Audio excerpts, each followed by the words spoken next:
So, I'm going to talk to you about a book I literally read 35 minutes ago. I'm really excited. It was fantastic. So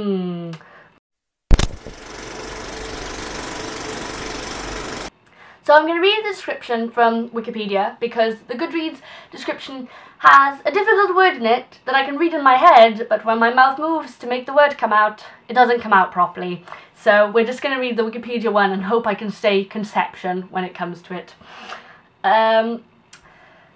After a civil war, known as the Second Civil War or the Heartland War, is fought over abortion, a compromise was reached, allowing parents to sign over for their children between the ages of 13 and 18 years old to be unwound and taken to harvest camps and having their body parts harvested for later use. The reasoning was that since 100%, actually 99.44%, taking into account the appendix as useless organs, was required to be used, unwinds technically did not die, because their individual body parts lived on in other bodies.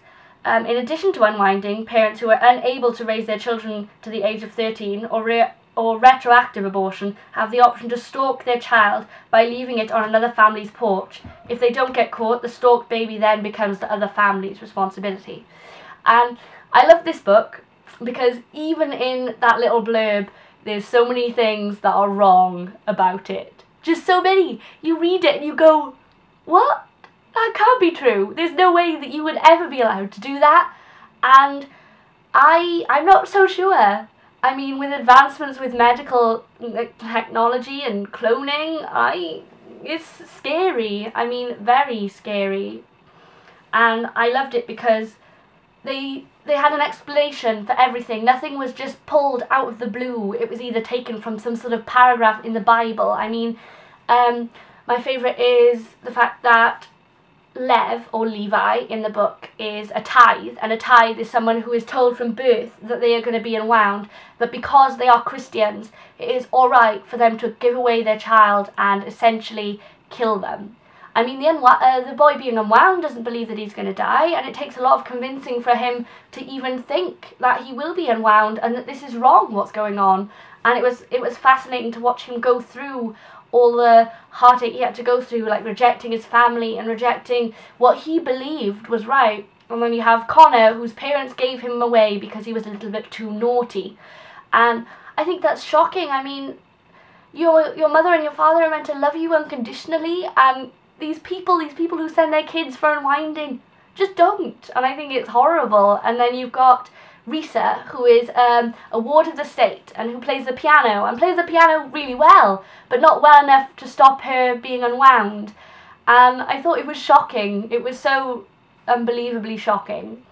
And one of my favourite parts is when you actually get to read about someone being unwound. I'm not going to tell you who, because that would it would be a spoiler, but you get to read about someone being unwound, and honestly, essentially the coldness that the doctors and the nurses and the characters in that kind of thing, other than the one being unwound, is shocking. How much these people don't care about the fact that these kids are going to essentially die.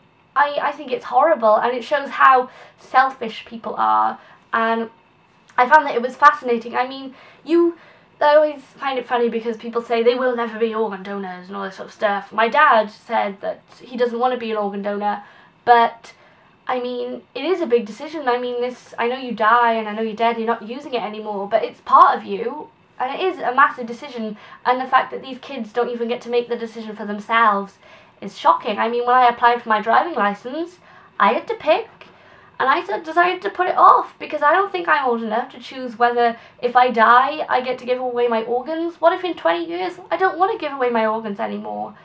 And I think that choice, it was fascinating to see that choice be taken away, and how cold the doctors and the people around them were to these unwinds. These unwinds are essentially saving all their lives, and how horrible it was to watch these kids just go through this sort of horrible problem.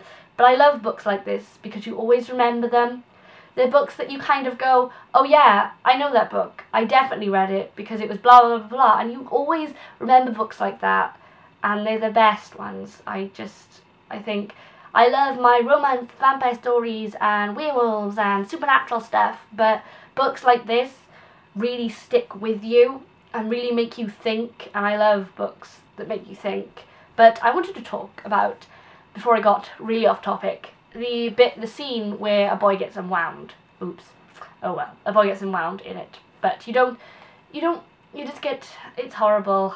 It gave me chills. It was the bit that gave me chills right up until the end. The tingleness in my fingers and my toes, and this coldness kind of spread through my body. And I'm not sure if it was because the heating's not on in my house, or if this book had made me feel so much that I had honestly, it was just such a beautifully well written, and he managed to portray these ideas without making you really disgusted. You got to see it a bit from both points of view. You know, you got to see how they helped kids. I mean, a kid with asthma getting, a kid who was dying getting a lung, but the lung had asthma. I mean, they sell these kids, oh, it was just, yeah.